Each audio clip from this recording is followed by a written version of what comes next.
जी, yes ma'am. जैसा कि sir ने यस मैम। बता दिया है कि रोमांटिक एरा के जितने भी हिस्टोरिकल बैकग्राउंड थे वो हम लोगों ने देख लिया है। अब उसमें जो भी प्रोमिनेंट राइटर्स हैं, ऑथर्स हैं, उनको हम लोग देख रहे हैं। उसी के सीक्वेंस में हम सेकंड में आए हैं। पहला तो हम लोगों ने किसको देखा? शैली को। अब हम किसको देखने जा रहे हैं? जॉन केट्स को। ठीक है, तो हम अब इनकी पहले अर्ली लाइफ एजुकेशन देख लेते हैं। तो जो केट्स साहब है, इनका जन्म कब हुआ था? 31 अक्टूबर 1795 को।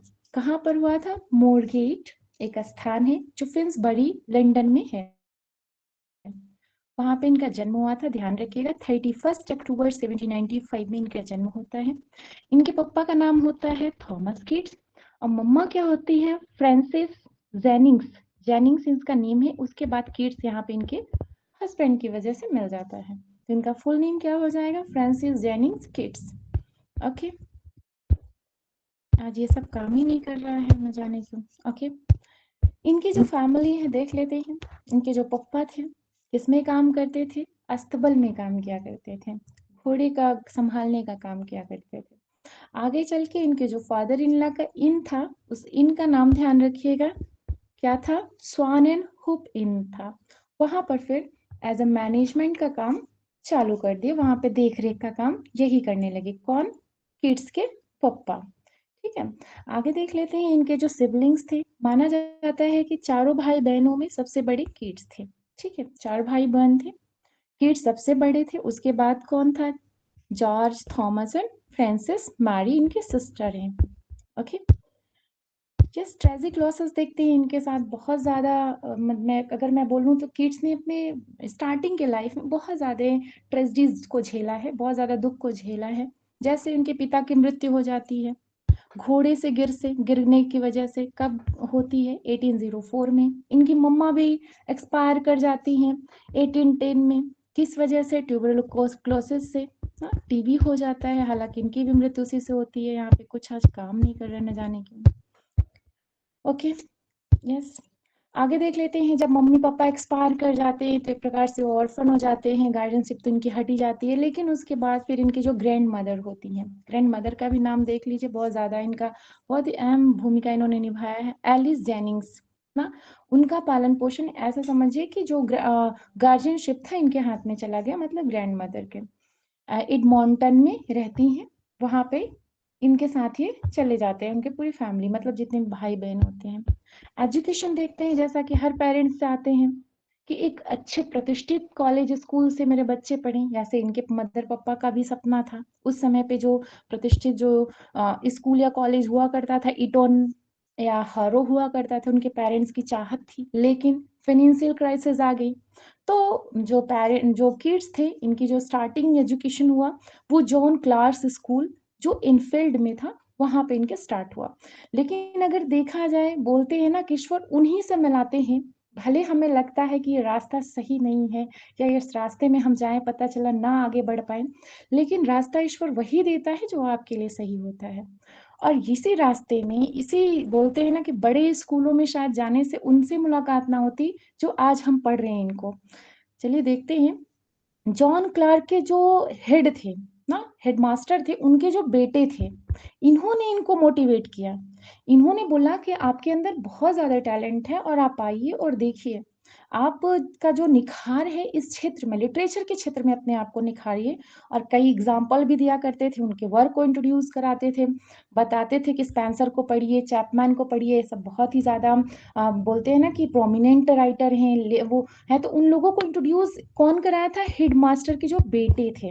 और यहीं से इनके दिमाग में लिटरेचर को लेके एक तूफान आता है, एक जिसे बोल सकते हैं कि लिटरेचर को लेके इनकी जो रुचि रहती है, इंटरेस्ट बढ़ जाता है और इसी के क्षेत्र में ये बढ़ना चाहते हैं। Medical career and turn to poetry. लेकिन बोलते हैं ना कि थोड़ा सा लाइफ में सबके ट्विस्ट आता है। मदर एक्सपायर कर जाती हैं, इसकी वजह से इनको स्कूलिंग भी छोड़नी पड़ जाती है 1811 में। और फिर ये चले जाते हैं किधर साइड, मतलब जिसे बोल सकते हैं कि ये जो सर्जन या यू कैन से दैट एपोथेक्री एपोथेक्री की तरफ इनका मतलब बढ़ना हो जाता है, क्योंकि इनको फाइनेंशियल क्राइसिस आने लगते हैं। तो इस वजह से इनको इस क्षेत्र में बढ़ना पड़ता है। तो इन्होंने क्या किया? थॉमस हैमंड के अंडर में प्रशिक्षण लेना स्टार्ट कर दिया।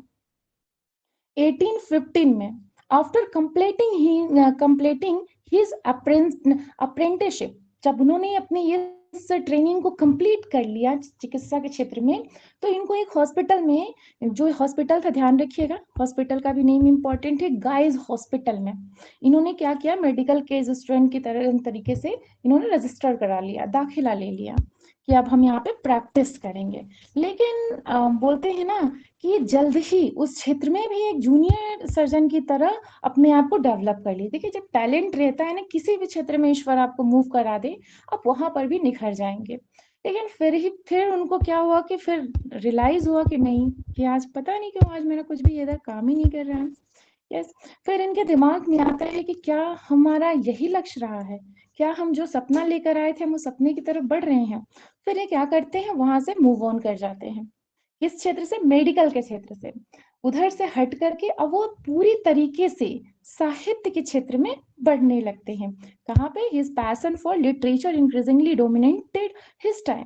हिज फर्स्ट रिकॉर्डेड पोयम, ध्यान रखिएगा, पहला इनका रिकॉर्डेड पोम क्या है, एन इमिटेशन ऑफ स्पेंसर, जो लिखा जाता है 1814 में।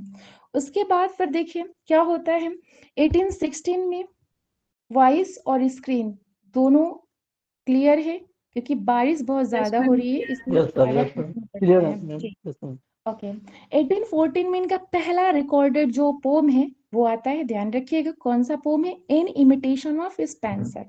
उसके बाद क्या होता है, बोलते हैं ना ईश्वर जब देता है तो छप्पड़ फाड़ के देता है। 1816 में इनको क्या होता है, मेडिकल में भी एपोथेकेरी में लाइसेंस भी मिल जाता है, इनको प्राप्त हो जाता है।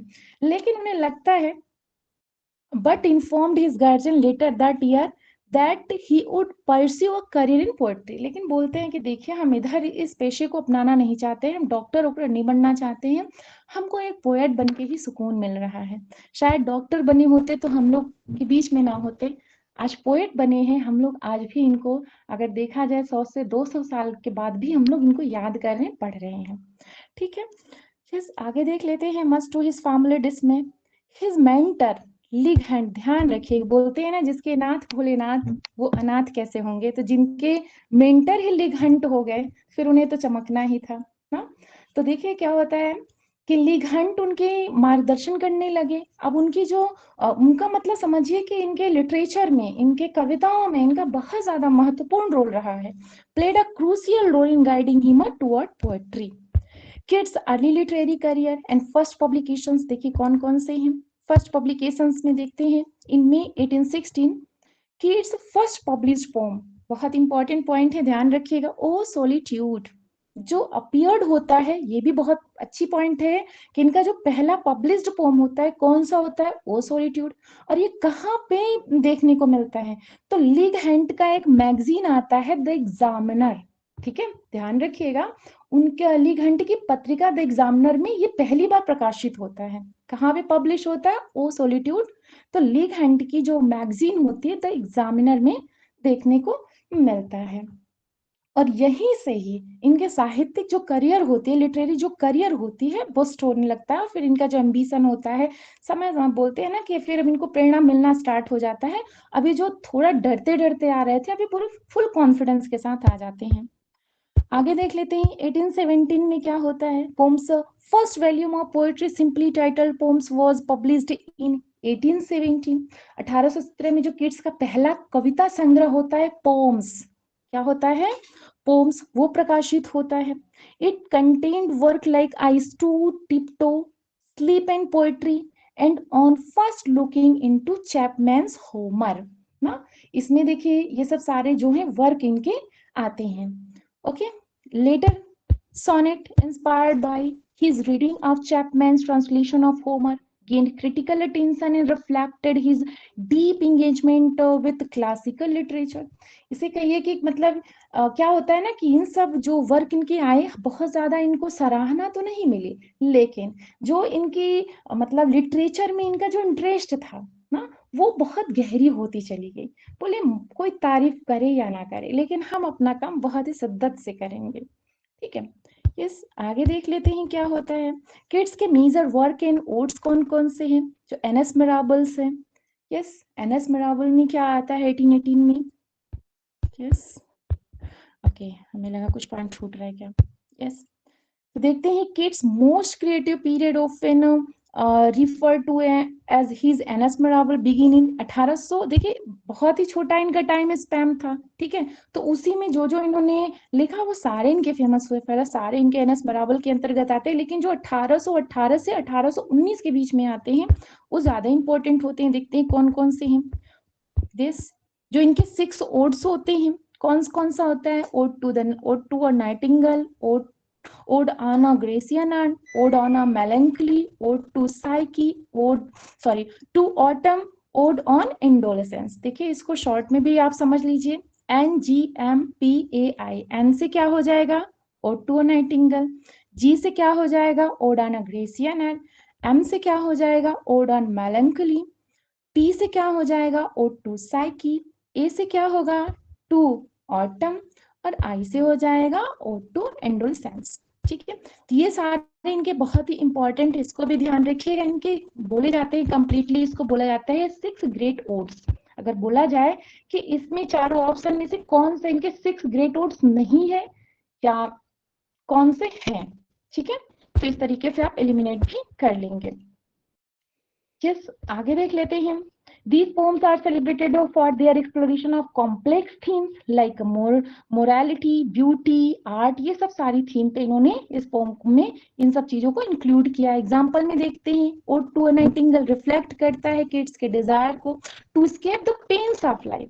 इसमें इन्होंने दिखाया है, इस चीज को यहाँ पे दिखाया है कि मतलब कैसे इनकी इच्छा होती है कि जो दर्द, क्योंकि ये भी तो डिजीज से ही सफर कर रहे होते हैं, इनको भी ट्यूबरक्लोसिस होता है, ठीक है ना, इस पेन से कैसे बचने की कोशिश करते through the eternal beauty of the nightingale song, while ode to Grecian urn meditates on the timeless beauty. अब यहाँ पर अगर आप लोगों ने इसको पढ़ा होगा, ओटो ऑन अ ग्रेसियन, उसमें बताते हैं कि जो सुंदरता है ना वो कभी भी समय की मोहताज नहीं होती। लेकिन कैसी सुंदरता, ये जो फिजिकल अट्रैक्शन या फिजिकल ब्यूटी की बात नहीं करते, वो जो ग्रेसियन आर्ट पे सारे चित्र उकेरे गए हैं उसकी सुंदरता की बात करते हैं, जो आर्ट में कैप्चर की गई है, जो कलाओं में दिखाई गई, वो कभी भी नष्ट नहीं होती है। तो आज हम लोग इतना ही रखेंगे, यहाँ तक नहीं किसी पॉइंट में कोई कंफ्यूजन हो बता सकते हैं जी।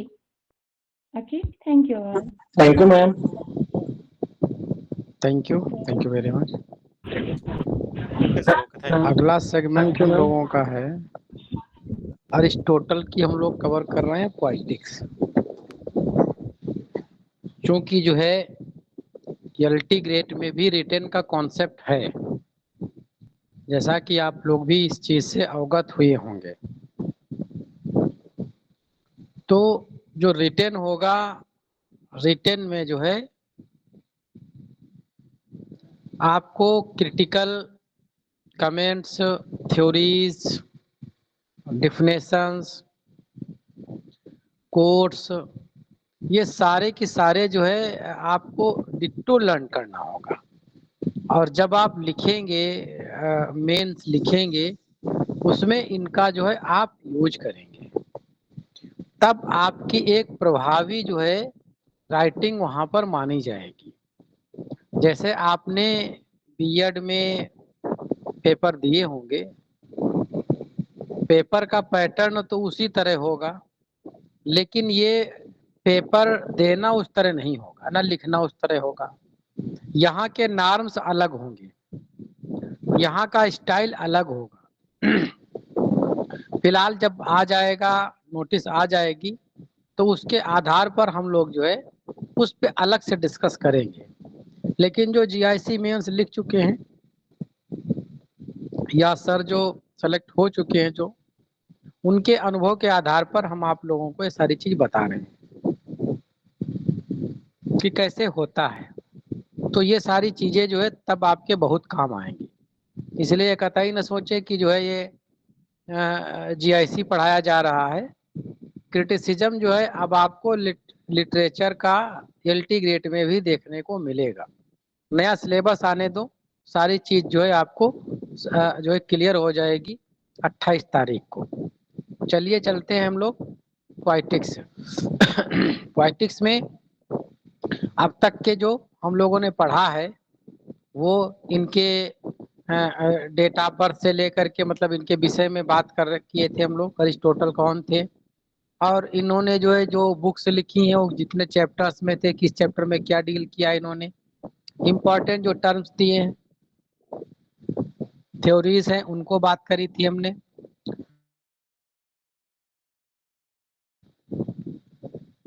और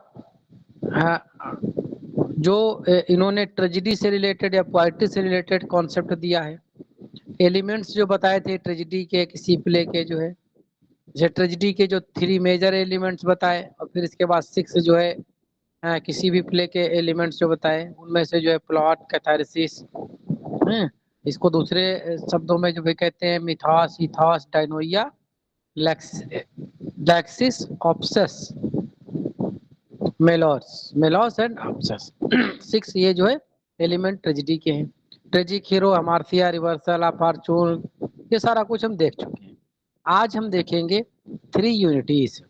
3 यूनिटीज कौन कौन सी हैं और इसका जो है महत्व क्या है और क्यों जो है अरिस्टोटल ने इसको बताया। और 3 यूनिटीज जो है ड्रामा के लिए जनरली लोगों ने इसको फॉलो भी किया, लेकिन विलियम शेक्सपियर के साथी जैसे लोगों ने इसको फॉलो सभी जगह पर नहीं किया। Aristotle's poetics concept of unity in particularly focusing on the unity of plot. However, the later classical tradition expand these into so-called 3 unities, जिसमें नंबर 1 है unity of action. Aristotle emphasized that tragedy must have a single coherent plot. ये single plot का advocate थे। इनका मतलब था कि कोई सब प्लॉट किसी वर्क में न डाला जाए, प्ले में न डाला जाए, और सिंगल प्लॉट पर सिंगल एक्शन होना चाहिए। The plot should revolve around a central conflict which with all incidents directly related to the main story line। जैसे कोई एक सेंट्रल कॉन्फ्लिक्ट दिया गया है, इसी सेंट्रल कॉन्फ्लिक्ट के आसपास चीजें घूमनी चाहिए। तो सपोज दैट किंग लियर वहां पर दिया गया है, तो जो भी स्टोरी चले तो किंग लियर से ही संबंधित चलनी चाहिए थी।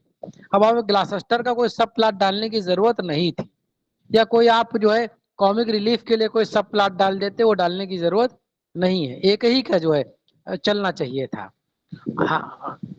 Aristotle opposed the episodic plot where events seem disconnected from each other। Episode भी जो आते हैं, पीरियडिकल्स जो आए, इनके खिलाफ भी ये थे। कह रहे थे कि एक प्लॉट आप दे देते हैं और फिर दोबारा देंगे दूसरे हफ्ते, तब तक पहले वाले का मजा जो है चला जाता है, पहले वाले का जो भाव है ऑडियंस के दिमाग में वो निकल जाता है। तो फिर पिटी एंड फियर और कथारसिस जो है, ये सारी चीजें जो है सोल प्रोग्रेशन नहीं हो पाएगा। इसलिए कहते थे कि एपिसोडिक नहीं होना चाहिए, एक ही यूनिटी होनी चाहिए पूरी एक्शन की। जैसे सोफोक्लेस का जो ऑडिपस रेक्स है, ये इसमें जो है सिंगल और सेंट्रल एक्शन की बात करी जाती है, कोई इसमें कोई डबल चीज नहीं दिखाई गई है। यूनिटी ऑफ टाइम की अगर हम बात करें, although not split the states as a strict rule by the Aristotle, later critics derived the concept of unity of time from his analysis. It suggests that the action of a tragedy should occur within a single day, 24 hours period। मतलब जब Aristotle ने time की बात करी तो कुछ ज्यादा explicit चीज नहीं बताई थी, स्पष्ट चीज नहीं बताई थी कि टाइम होना क्या चाहिए, लेकिन उन्होंने ये बताया था कि टाइम जो है एक फिक्स होना चाहिए। ऐसा नहीं कि जितने दिन चाहो उतने दिन कोई तुम राइटिंग जो चलाते रहो। लेकिन जो एनालिसिस करता थे, जो क्रिटिक्स थे, जिन्होंने इनके वर्क्स को देखा, तो एक कंक्लूजन निकला कि एक प्ले में 24 आवर्स का जो है समय होना चाहिए। That's called unity of time. This was inferred from Aristotle's admiration for the more concentrated plots of Greek tragedies, which often took place within a limited time frame। जो कुछ ग्रीक ट्रेजेडीज थी जिनको अरिस्टोटल ने recommend किया था या उनके period में लिखी गई थी, जो उनको कंसीडर करते थे, उसमें जो है एस्टेलाइकस का जो है एगमेमनॉन, ये एक मेजर है वर्क जिसमें 24 आवर का पीरियड दिया गया है, इसके आधार पर माना था कि टाइम जो है 24 आवर का किसी प्ले का होना चाहिए। Unity of place, this unity was also drive later by the scholars, ये भी बाद में ही स्कॉलर्स ने लेकर के इसको आए हैं। It process that the tragedy action should take place in a single physical location, ऐसा नहीं है कई जगह पर, एक अलेक्जेंड्रिया की सेटिंग जा रही है, एक रोम की जा रही है, एक जो है मीनियस की जा रही है, एक पोम्पस के प्लेस की जा रही है, कहीं दूसरी जगह की जा रही है। जैसे कि आप विलियम शेक्सपियर के प्ले में देखते हैं, आप जो है कहीं मसीना देखेंगे, कहीं फ्लोरेंस देखेंगे, कहीं फ्रांस देखेंगे, एक प्ले में डिफरेंट सेटिंग्स लोकेशंस देखने को मिलती हैं। अरिस्टोटल इस चीज के फेवर में नहीं थे, वो कहते कि एक ही फिजिकल लोकेशन होनी चाहिए थी जिससे कि ऑडियंस जो है उनके कॉन्सेप्ट जो मेन प्लॉट है वो अच्छे से समझ में आए। It process that the tragedy of action should take place in a single physical location, avoiding changes in setting through the play, while Aristotle didn't state this directly, it was assumed from his preference for simplicity and coherence in a tragedy. Aristotle ने इसको जो है directly तो नहीं बताया कि यही होना चाहिए, लेकिन जिन टर्म्स की उन्होंने बात करी, जिन फीचर्स की बात करी, उससे ये चीज स्कॉलर्स ने एज्यूम किया कि जो है एक फिजिकल लोकेशन होनी चाहिए। Aristotle directly address the unity of action in the poetics, while the unity of time and place were later interpreted by his principles popularized by Renaissance and neoclassical scholars. तो इन्होंने जो जो चीजें बताई उसमें जो है सारी चीजें बाद में स्कॉलर्स ने ऐड करी, पूरी की पूरी चीजें जो है अरिस्टोटल ने नहीं बताई, लेकिन जो उनकी थ्योरीज थे, जो उनके फीचर्स थे, उनके आधार पर जो है स्कॉलर ने अंदाजा लगा लिया कि जो है ये चीजें होनी चाहिए। तो इस तरह से जो है जनरली जो फीचर हैं 3 यूनिटीज को जो है अकॉर्डिंग टू अरिस्टोटल फॉलो करना चाहिए। टाइम 24 आवर का होना चाहिए, एक फिजिकल लोकेशन होनी चाहिए और एक सिंगल प्लॉट होना चाहिए, कोई सब प्लॉट नहीं होना चाहिए। अब आपके जब प्ले पढ़ेंगे, किसी का भी प्ले पढ़े, चाहे शेक्सपियर का या किसी का पढ़े, उसमें एक क्वेश्चन बन जाता है कि ये प्ले जो है कौन सी यूनिटीज को फॉलो करता है, कौन सी यूनिटीज को फॉलो नहीं करता है, या कौन कौन से शेक्सपियर के ऐसे प्ले हैं जो 3 यूनिटीज को फॉलो करते हैं, जिनका 24 आवर का जो है पीरियड है, सिंगल लोकेशन पर सेट है और सिंगल प्लॉट है। वहां से क्वेश्चन बनता है, और ये सब पीजीटी या जीआईसी जब पढ़ रहे हैं तो सिर्फ शेक्सपियर पे लागू नहीं होता है, चाहे न्यू क्लासिकल पोइट हो या मॉडर्न के हों, अगर उन्होंने इस फीचर को अपने यहाँ इंक्लूड किया है तो वो एग्जाम ओरिएंटेड फैक्ट जो है बन जाता है। तो आज हम लोगों ने ट्रेजेडी पढ़ी, इसी तरह से जो है कॉमेडी को जो है हम लोग डील करेंगे। कॉमेडी के फीचर जो है कल हम पढ़ेंगे और एग्जाम्पल के साथ में पढ़ेंगे। यहाँ पर विलियम शेक्सपियर के कुछ प्ले के एग्जाम्पल होंगे जो कि पूछे गए हैं, जैसे ट्रेजेडी के विषय में कैथारसिस होता है, ऐसे कॉमेडी में क्या होता है, जो जैसे कैथारसिस होता है पीटी एंड फियर परगेशन जो है 16 का प्यूरिफिकेशन देता है, ऐसे ही जो है कॉमेडी में क्या होता है, कैसे जो है कॉमेडी जो है लोगों के अंदर अम्यूज करती है, वो हाईएस्ट क्या होगा, हायर जनरा वो क्या कंसिडर किया जाता है, ये सारी चीजें पढ़ेंगे हम लोग नेक्स्ट कॉमेडी के सेक्शन में। बहुत ही इंपॉर्टेंट फैक्ट्स हम लोग डील कर रहे हैं, टीजीटी, पीजीटी, एलटी, जीआईसी, किसी भी एग्जाम में जाइए ये सारी चीजें आपको देखने को मिलेंगी ही मिलेंगी। आज का सेशन हमारा यहीं तक रहेगा, कल हम मिलेंगे आप लोगों से एज यूजुअल और न्यू नोटिफिकेशन के, अपने नोटिफिकेशन के साथ में, और तब जो है कुछ नई जो है चर्चाएं भी आपसे हम करेंगे। सेशन यहीं पे वाइंड अप होता है। Thank you, good night to all of you. Sir कल का टॉपिक क्या होगा? कौन सा टॉपिक? टीजीटी